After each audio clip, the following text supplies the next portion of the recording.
It feels like we've been having the laptop versus iPad conversation forever, doesn't it? But here's the thing.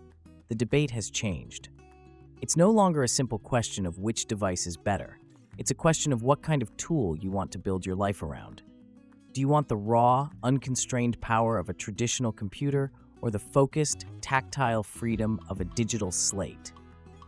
The answer isn't obvious because for the first time, both options are genuinely viable for a huge number of people. So, let's break it down.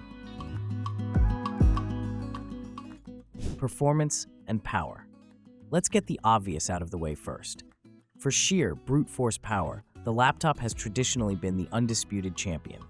If your work involves heavy video editing, 3D rendering, complex data modeling, or running virtual machines, a high-end laptop with its desktop-class processor, dedicated graphics card, and heaps of RAM is purpose-built for the job. It's designed to handle sustained, intense workloads without breaking a sweat. The cooling systems, the power delivery, everything is engineered for performance above all else. But here's the catch. That's not the whole story anymore. Apple's M-series chips have dramatically changed the game. When you see an iPad Pro rocking a chip that's nearly identical to the one in a MacBook, the raw power gap starts to look a lot smaller. These iPads are incredibly fast. They can handle 4K video editing, complex photo retouching in Lightroom, and graphically intensive games with ease. The performance per watt is off the charts. The real bottleneck isn't the hardware anymore, it's the software. An iPad may have a V12 engine, but the operating system sometimes feels like it has a speed governor on it. Multitasking and workflow. This is where the philosophical divide between the two devices becomes crystal clear. A laptop, running Windows or Mac OS, is built for complex, overlapping workflows. You can have a dozen windows open, all visible, all running simultaneously. You can drag a file from a folder, drop it into an email, reference a spreadsheet on one half of the screen while writing a report on the other, and have a video call running in the corner. The file system is open and accessible. It's a messy, powerful, and completely user-driven environment. The iPad's approach is fundamentally different. It champions a more focused, one-thing-at-a-time workflow. Yes, iPadOS has gotten much better at multitasking with features like split view and slide over. Stage Manager takes it a step further, allowing for overlapping, resizable windows, which sounds very laptop-like. But in practice, it's still a more constrained and curated experience. The system manages the windows for you, and it doesn't offer the same chaotic freedom as a desktop. For some, this is a huge advantage. It minimizes distractions and forces you to concentrate on the task at hand. It can feel calmer and more deliberate. But for others, it's a frustrating limitation. Input and creation. Think about how you physically interact with your computer. A laptop is designed around its keyboard and trackpad. They are integrated, essential parts of the device. For anyone who writes for a living, authors, coders, journalists, students hammering out essays, the tactile feedback and efficiency of a physical keyboard are non-negotiable. It's the most effective tool we have for getting thousands of words from our brain onto the screen. The entire ergonomic setup of a laptop is optimized for sitting at a desk or on your lap and typing.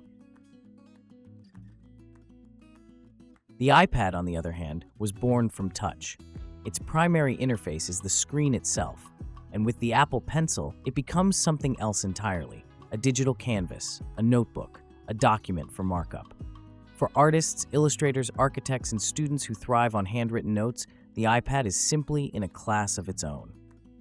The act of drawing or writing directly on the screen is a more intuitive and creative process than using a mouse or trackpad. Of course, you can bolt a keyboard case onto an iPad, and with the Magic Keyboard, the experience is impressively close to a laptop. But it's an accessory you have to buy, and it turns the iPad into a hybrid. Software and compatibility. Here's where the walls go up. The single biggest advantage of a laptop is its open software ecosystem. With macOS or Windows, you can download and install almost any application from any source. This gives you access to a vast universe of professional-grade software, from specialized engineering CAD programs to niche coding environments and powerful system utilities. Furthermore, laptops offer broad support for external devices. You can plug in multiple monitors, weird old printers, specialized audio interfaces, or external drives, and they will generally just work. The iPad operates within what's often called a walled garden, the App Store. This has its benefits. The apps are generally high quality, optimized for touch, and vetted for security. But it's also a limitation. If a specific piece of software you need for work isn't on the App Store, you're out of luck. And even when pro apps like Photoshop or DaVinci Resolve exist on the iPad, they are often streamlined versions of their desktop counterparts, lacking some of the advanced features. External device support has improved, but can still be hit or miss. For example, full external monitor support isn't universal across all apps, which can be a deal breaker for a multi-screen setup. Portability and convenience. If the debate were just about which device is easier to carry around, the iPad would win, no contest. It's incredibly thin and light. You can hold it in one hand like a book, toss it in a small bag, and barely notice it's there. Using it on a cramped airplane tray table is a breeze. Reading a report on the couch, showing a presentation to a client across a table, or following a recipe in the kitchen, these are all scenarios where the iPad's form factor feels natural and effortless. It's the ultimate grab-and-go device for light computing and media consumption.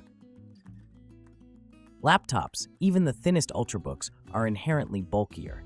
They have a permanent keyboard attached and are designed to be used on a surface. While they are certainly portable, they demand more space and have more weight. It's the difference between carrying a digital notepad and carrying a mobile workstation. The convenience of an iPad is in its chameleon-like ability to be just a screen when you need it to be. There's no keyboard getting in the way when you're watching a movie or reading. For true, effortless mobility, the iPad has a clear edge. Battery life. For a long time, the iPad was the undisputed king of battery life. Its energy-efficient architecture, combined with an OS designed for mobile, meant it could easily last a full day of typical use without causing any battery anxiety. You could take it on a cross-country flight and watch movies the entire way without needing to look for an outlet. Laptops have made huge strides, especially since the arrival of Apple's M-series chips, which brought incredible efficiency to the MacBook lineup. A modern MacBook Air can now boast up to 18 hours of battery life, which is phenomenal. However, the key difference often lies in the workload. Laptops are capable of running much more power-intensive background tasks and demanding applications, which can drain the battery much faster than the more controlled environment of iPadOS. For light tasks like web browsing, email, and video streaming, both devices now offer excellent all-day battery life. Media and entertainment. When it's time to kick back and relax, the iPad truly shines. It is, arguably, the best media consumption device ever made. The gorgeous high-resolution screen is front and center, with no keyboard to distract you. Holding it in your hands to watch a movie or read a comic book feels personal and immersive. The App Store is filled with every streaming service imaginable, and casual gaming on an iPad is a fantastic experience. It's a lean-back device, perfect for the couch or bed. A laptop, by contrast, is a lean-forward device. It can certainly play movies and games, and with a larger screen, it can be a great experience. But it's less intimate. You set it on a table, and the keyboard is always there, reminding you that it's a work machine. It's a functional, all-purpose tool that can also be used for entertainment. The iPad feels like a dedicated entertainment portal that can also be used for work. For pure, unadulterated content consumption, the iPad's form factor is simply superior. Price and value. This is where things get complicated. On the surface, the iPad looks like the cheaper option.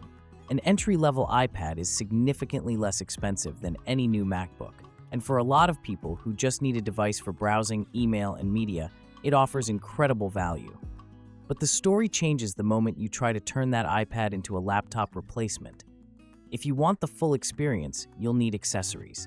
The Apple Pencil is an extra $100+. A good keyboard case adds more. If you opt for the Magic Keyboard, you're adding several $100s, instantly pushing the total price into the territory of a very capable laptop. Suddenly, that cheaper iPad Pro costs more than a MacBook Air, which comes with a world-class keyboard and trackpad right out of the box. Final thought. The best device is the one that removes friction from your life. The laptop gives you the power to do anything, but with the complexity that comes with it. The iPad offers a simpler, more elegant path, but with walls around the garden. The choice isn't about which is better, but which philosophy of work and life fits you best.